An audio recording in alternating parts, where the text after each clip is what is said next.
Hello guys, welcome back to my backyard garden.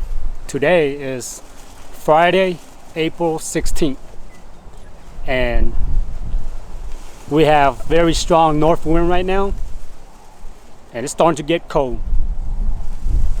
Now during this time of year, you would think there would be no more snow or frost. Well, not here. Not here in Amarillo, okay?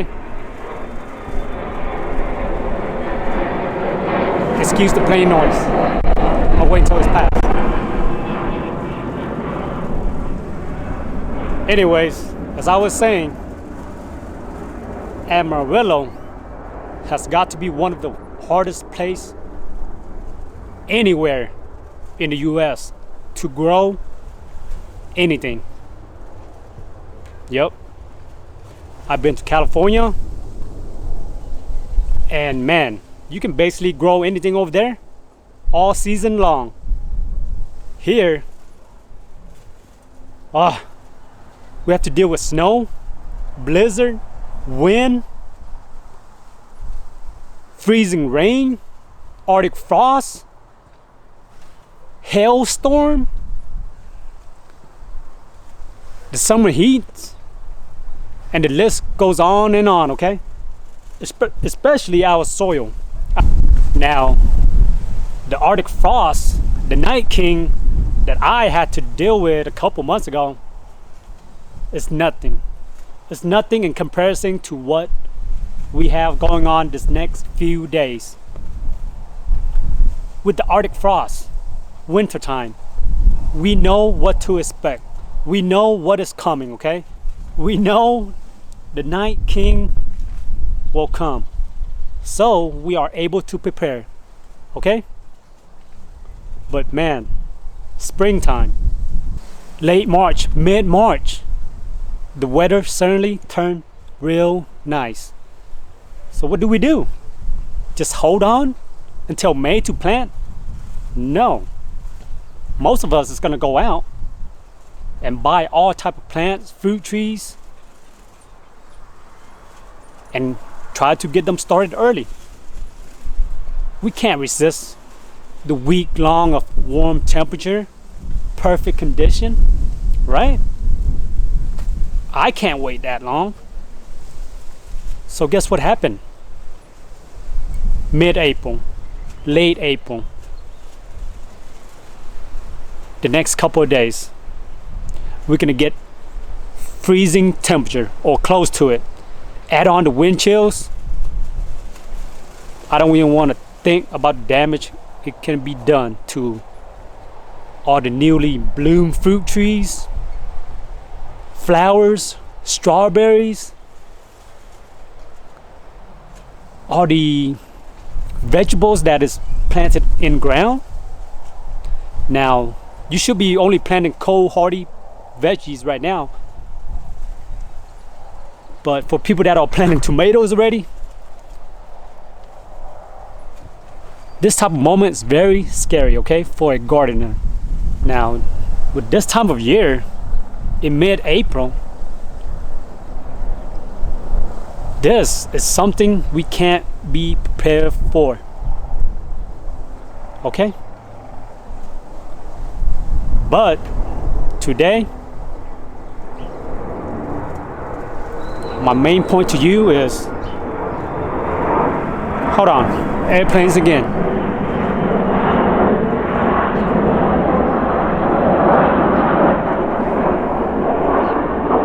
Okay, anyways, as I was saying, in Amarillo, Midwest, okay, Panhandle of Texas, we have to deal with so much. So I was telling some of my friends, whoever is a gardener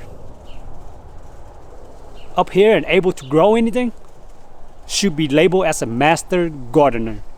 Think about it, right? You have to deal with all kind of weather, unexpected weather. So whoever can grow anything up here, I consider them a master of gardener. in Dallas, hell, the spring starting what, early March? They're not gonna get any freeze anytime soon. In California, they hardly get any freeze. Here in Amarillo, it'd be warm for a whole month. You'd be thinking it's summer, right? Then we get some snow or a freeze. So, back to my main point again. If you want to succeed here, you need some type of greenhouse. That's the main point of my video today, and I will show you and explain to you how I build one very easily and for, I would say, a low cost, low budget. Okay, it's not very expensive depending on how fancy you want it to be. It also took me a while to understand why people telling me when I buy fruit trees or ask them about the fruits that we can grow up here, they always tell me expect to get fruits only once every 3 to 4 years. Now I understand. It's not about the trees, it's about the dang weather, the unexpected late frost, the things that all gardener hates and afraid of. Now imagine if I have all my blueberries, a berry that we absolutely love. There's no way in heck we can grow them outside. With berries or fruit trees, they have chill hours. So when they reach their chill hours requirement and you get a heat wave for a week or 2 or 3, or like we do, sometime even a month, hell, they're gonna start blooming, not knowing that a late freeze is heading down to kill all of the blooms. So definitely, if you want to succeed, invest in a greenhouse. A greenhouse.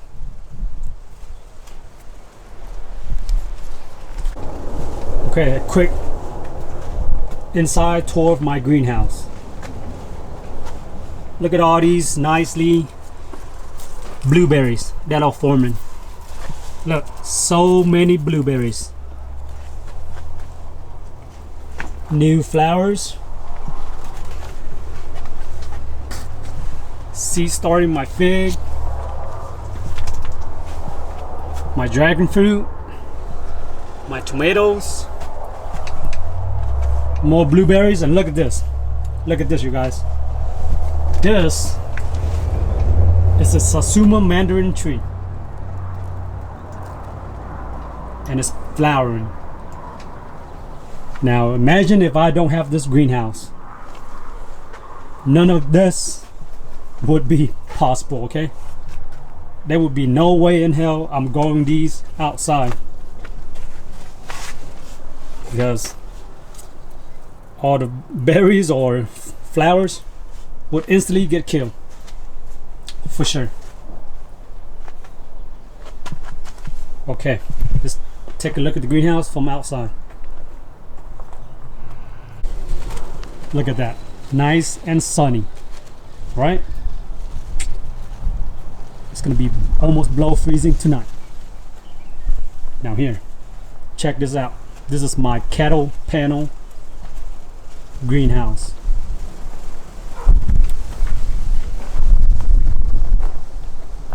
Okay, let me just show you the outside for now, and I'll explain to you how I went about building one of this.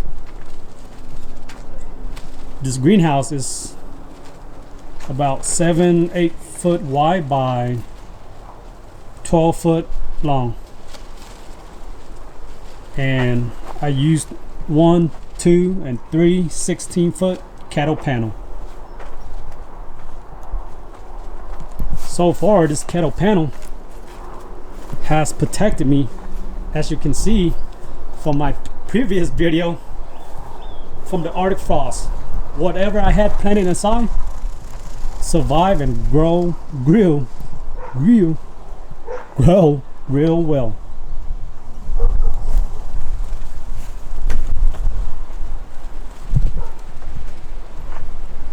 Okay, there you have it. That's the outside. Now, this type of style of greenhouse is not my original idea, okay? I will link below to the YouTuber who designed it and showed us how to make one of them. So if you want to follow exactly step by step, then I suggest you checking him out. His channel name is TexasPrepper2. So TexasPrepper2.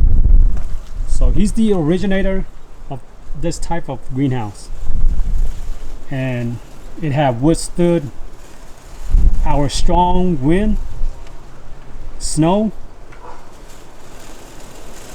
ice, Arctic frost. The only thing it haven't survived is hell, but I guess we will find that out when it does start hailing, okay? Basically, I got this greenhouse built for under $400. Yeah, under $400. So, okay, let me explain the basic. It's very easy. Let me talk about what you need. Cattle panels. These 16-foot long cattle panels are going to be the hardest piece. Why? Because it's very long, and if you don't have a trailer or a truck, it would be impossible, okay? Getting this home is the hardest part of building this type of greenhouse. So I got 3 of this 4x16 footer. So 1, 2, 3.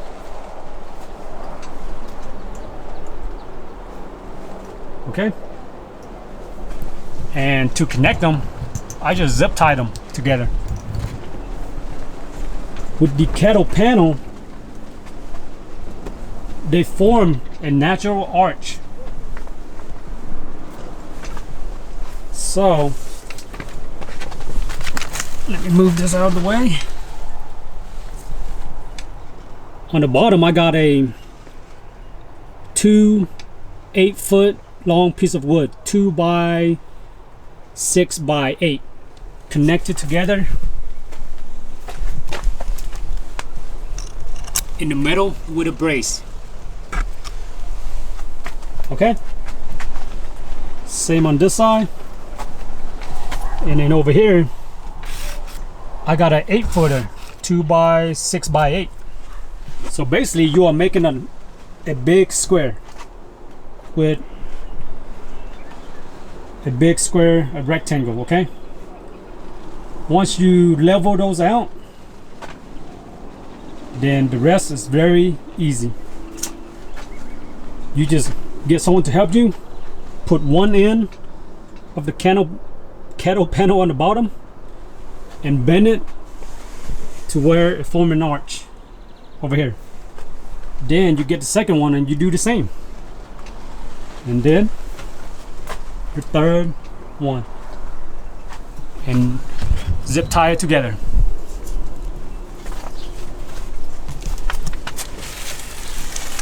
Now once you get that done, you are basically framing out how big or wide or type of door you want to build. Okay, so just get some 2x4s. As you can see, got it up to here. Another one on this side.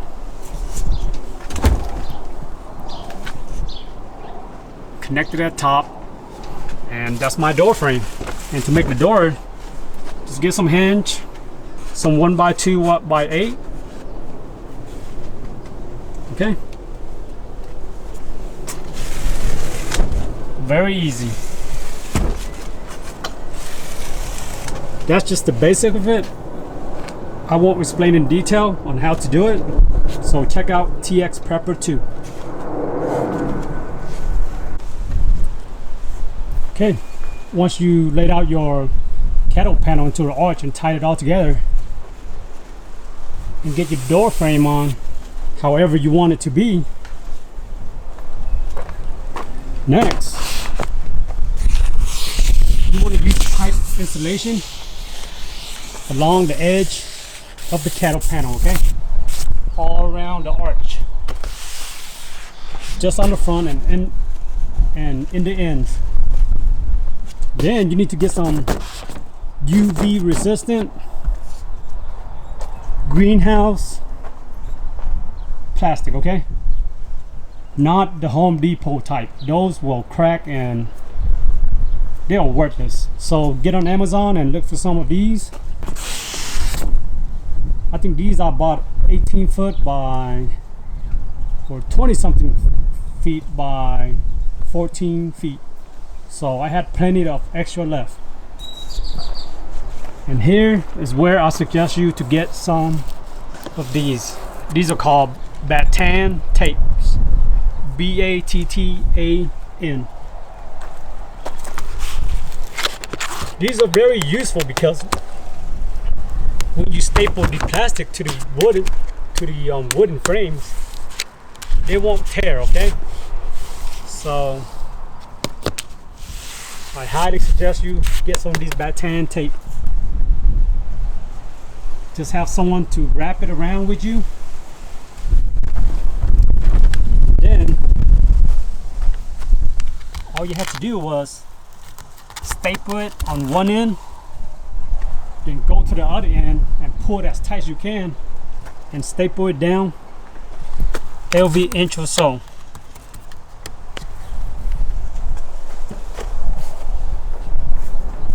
Okay, here's what the other end of my greenhouse looks like.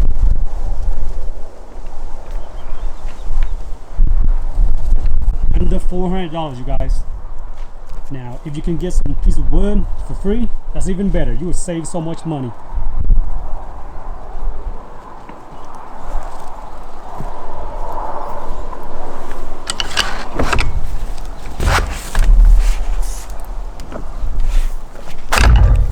A very simple locking mechanism. Okay. Here, this is optional, but along the end, from that end to this end, I put in a long piece of 2x4x16 because we do get a great amount of snow here. So it's just extra durability and protection for the greenhouse. But without it, the way the cattle panel arches, most of the snow would just slide right off, okay? I have never seen snow has never accumulated right on top of this greenhouse. They either slide to the side and fall off, or very little snow remain on the top portion. And inside, heck, you can basically design it to however you like. For us, I basically run some 2x4x8s all the way down from ends to ends with some stand right in the middle, okay? Just so we can grow our seedlings and to put on our trays. Heck, if you don't have that many container plants, then you can create a raised garden bed inside, and you can grow tomato as early as February if you want. You just have to have something to heat the greenhouse. Speaking of heating the greenhouse, this this is all I'm using. A $15 space heater from Tractor Supplies, running at 750 watt, not even 1500. And it has protect whatever I have in here 2 degrees all the way down to 20-ish, and in here would be 34, 36 degrees. Now, as you can see from my previous video, that alone is not good enough for temperature in the teens, okay? Low teens and sub-zero. So you need to find another solution for that. But yeah, in the winter, one of this would suffice.